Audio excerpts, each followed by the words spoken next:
I spent 6 weeks in the hospital last year. Sepsis. Almost died. My wife visited every day for the first week, then every other day, then once a week. I thought she was exhausted, stressed. I told myself she still loved me. One night, a nurse sat down next to my bed.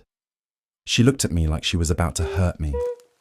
My name is David, and 12 years ago, I met the woman I thought I'd grow old with. Her name was Sarah.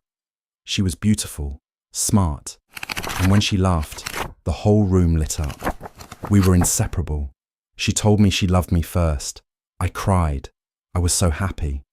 We got married in her parents' backyard. Nothing fancy.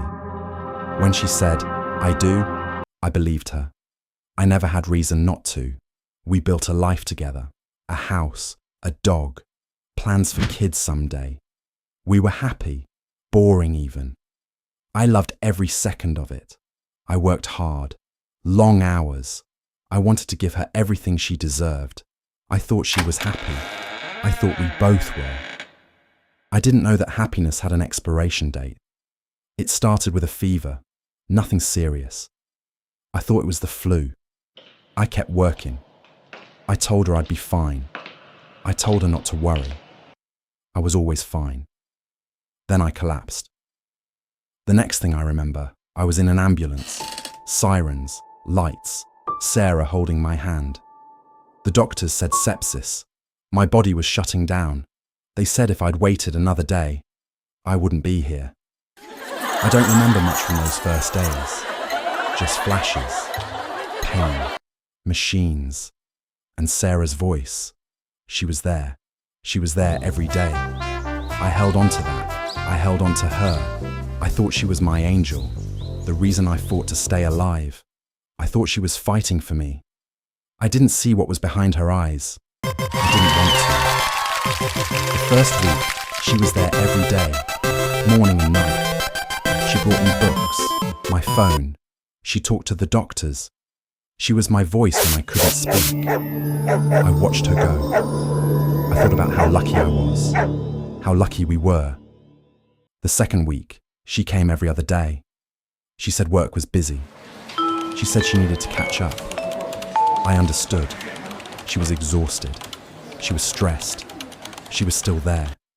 That's what mattered. The third week she came once, maybe twice. I stopped counting. I stopped waiting. I told myself she needed space. She needed to breathe. She still loved me. She had to. The chair beside my bed stayed empty. Day after day. I watched the door. I listened for her footsteps. Nothing. I'd close my eyes and pretend she was there. I'd pretend I could hear her breathing. I'd pretend I wasn't alone. I cried when the nurses weren't looking. I cried for her. I cried for us. I cried for the life I thought we had. One night, a nurse sat down next to my bed. Her name was Elena. She was the kind one, the one who brought me extra blankets when I was cold.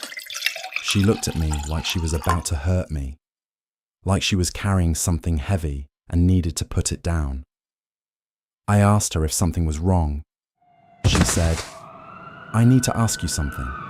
I'm sorry to ask, but is your wife's sister also visiting? I keep seeing them in the waiting room together." I said, "My wife doesn't have a sister."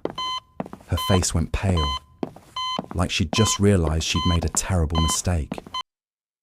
"I can show you the security footage." She pulled up the security footage. Her hands were shaking. She didn't want to show me, but she knew I needed to see. There she was, my wife, walking down the hospital corridor, holding hands with a man I'd never seen. They sat together in the waiting room. She was laughing. She looked happy, happier than she'd looked with me in years. She was there together, every time she left my room, every single time.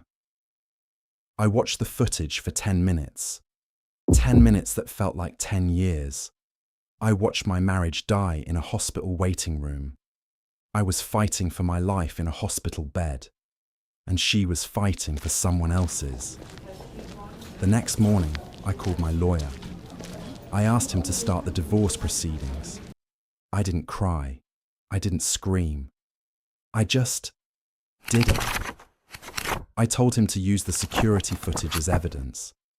I told him to take everything I'd built, everything she thought was hers. She came to see me the next day. She looked beautiful. She always did. But for the first time, I saw her. Really saw her. She smiled. She said she missed me. She said she was sorry she hadn't visited more. Work was crazy. She was stressed. I asked her about the man in the waiting room. She tried to deny it. She said he was just a friend, a co-worker, someone to talk to. She said I was being paranoid. I told her about the security footage. I told her the nurse showed me. I told her I'd seen everything. She cried. She begged. She said it was a mistake. She said she loved me. She said she was just lonely. I asked her to leave. I told her I'd have my lawyer contact her. I told her I didn't want to see her again. She screamed. She begged. She said I was throwing away our marriage. I didn't answer. I just waited until she left. When she was gone, I closed my eyes. And for the first time in months, I slept. I got better, day by day. The sepsis cleared. My strength returned. I was alive, and I was free. I walked out of that hospital alone. No wife waiting. No friends. No one to take me home. And I smiled. I smiled because I was alive. The divorce was quick. She didn't fight it. She couldn't. The security footage was undeniable. I kept the house, the dog, everything we built together. I heard they didn't last. Funny how a relationship built on lies doesn't survive when the truth comes out. I'm okay now. I don't miss her. I miss who I thought she was. But that woman never existed. If you're watching this and you're sick, fighting for your life, know this. You deserve someone who fights for you too. I almost died. And the woman I loved was in the waiting room with someone else. But I survived. And so will you. Sometimes the people who are supposed to love us the most are the ones waiting for us to die. But that doesn't mean we let them win. I survived sepsis. I survived her. And every morning I wake up, I know I'm exactly where I'm supposed to be. Alive, free, and finally, at peace.